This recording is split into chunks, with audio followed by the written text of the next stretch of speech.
See, I asked Kevin Elko, the psychologist at Alabama, the University of Alabama once, how Nick Saban talked to the players at Alabama. And I said, is he negative to them? Because I know he looks real intense. He said, no, not at all. He said he calls them over there when they make a mistake. And he says, I recruited you at the University of Alabama because you're the best at what you do. You're the best cornerback in the United States. Can you perform to your potential because you're the best? Can you do that for your teammates? And they say, yes, sir, I can do that. See, he don't embarrass them. He asks them a simple question. I recruited you because you're the best, Molly. Now, can you help me understand why you're performing at this level? Because your teammates are counting on you to be your best. See, the greats develop an identity of themselves. I'm going to show up, I'm going to grow up, and I'm going to deliver. I don't whine, I don't complain, I don't make excuses. I value competition as my greatest teacher. I use embarrassment to my benefit. Okay? I move toward the prize. I keep running toward the prize. That is prey drive. And when I get knocked down, I just get back up, man. See, high prey drive people get knocked down and then they just get back up and keep moving. They get knocked down and they just get back up and keep moving. That's a habit of the top 1% of performers. I write about that in the book, Flip the Switch. Number 5 is expectation. See, by me placing an expectation on my teammates, we turn things in on time. I am saying at my place, we are interested in being great. Can you show up and be great today for us and everybody? Don't you want to be great? Or do you want to be mediocre? Now, I'm building a greatness factory in downtown Nashville. It's a $7 million project. We're going to be working there every day at the greatness factory. Now, how in the world can we go to the greatness factory and not be great? See, right across the street will be the complacency factory. Okay, now you can work over there and it's a lot easier and there's no expectation and you can't expect much from life. And if you want to work over there, then go for it. But over here on this side of the street is the greatness factory. And I believe you were hardwired for greatness. So can you show up and be great today for us and your teammates? Yes, I can do that. Okay, great. I'm only creating expectation. This is what's happened in our pandemic world where people work from home, no expectation, no accountability. Nobody's checking on them. Nobody's making sure they're doing what they're supposed to do. Nobody's following up with them. There is no expectation. The expectation has been lowered because there's no standard of excellence. And you got to start saying, this is where I'm getting back to. As I get older, the more adamant I am about being great. Show up and do your job every day. Be great at what you do every day. Take a personal pride in what you do every day, because that's your name, man, and that's your legacy, and that's your meaning, and that's your contribution to the world. And work is a distribution channel for your talents. Okay? God gave you talents. Put them to work. Okay? Use them. Show demonstrated capacity. Guess what? You'll get more. You'll get more opportunity. Your territory will expand. Trust me, your territory will expand when you use your talents. Now, I want you to put in the chat box, now that some of you have heard this twice, as I break these down, I'm doing it a little bit different today. Put in the chat box what you really think your number 1 and number 2 primary activator of prey drive is.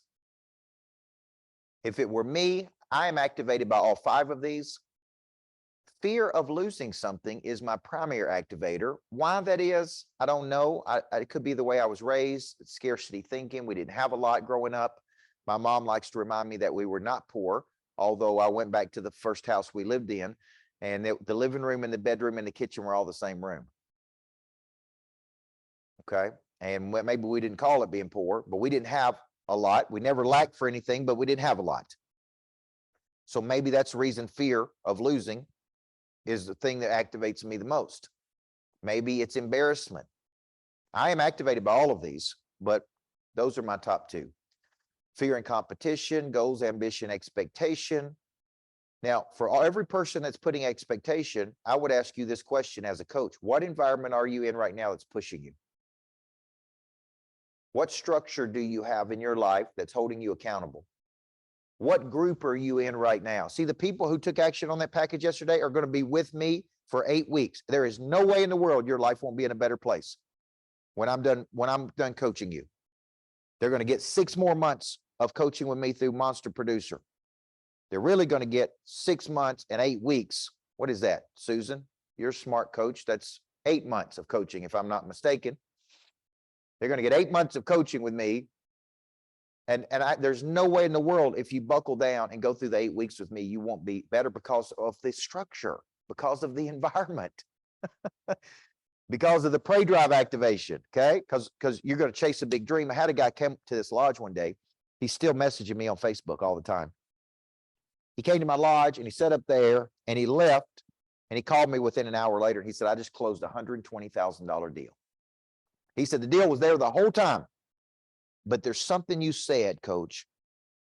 And Mary, one of the ways that he said, the way you said it triggered and activated my prey drive, and it gave me courage. He said, I got right in my car, called this dude, closed a $120,000 deal, all because of spending that day with you. And I said, now that is the way this should work. You get activated, you take action, you get results. Okay, that is prey drive activation. Okay, now 2 years ago, Jay Kinder, one of the top real estate agents in the country, sold 500 homes at Coldwell Banker. He's got 10,000 agents in his downline. Al Stacy saw me speak for 20 minutes in Nashville. 20 minutes. I did not know who they were. I didn't even know them. I went in there and I pushed hard and I did prey drive. And I walked right out in the hallway and Jay Kinder walked right up to me and Al Stacy at the same time. And they said, Coach, you're my new coach. I've lost some of my prey drive.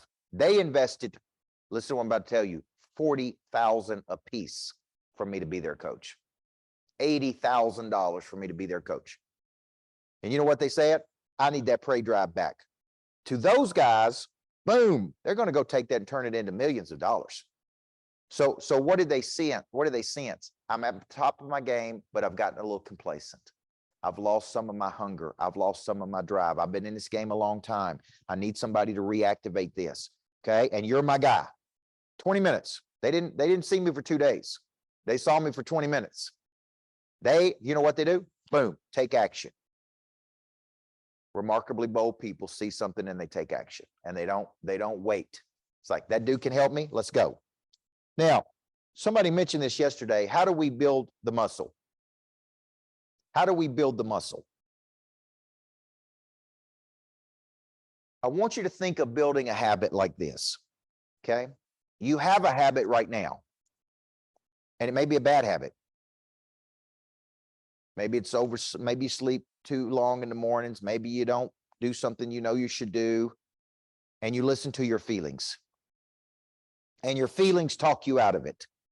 I don't feel like prospecting. I don't feel like working out. I don't feel like doing this. I want the result, but I don't want the habit. First step is to cultivate an awareness. Man, I need to build a habit here. I don't like the habit I have. Then I step back and I change and I go in a different direction. The new direction gets a new result. I like the result. The result feels good. The result, right? Then it's like, how do I repeat this? See, there was one time in my life that I was working out at 5 a.m. every morning in the gym. I was in great shape. And I got out of that habit because we changed our routine at home, and I was getting up with our 9-month-old daughter. And because I was getting up with our 9-month-old daughter and feeding her in the morning and all those things, I couldn't go to the gym at 5 a.m. or 6 a.m. because I was with daughter. And then it's like, okay, I'll work out on my own at 7 a.m.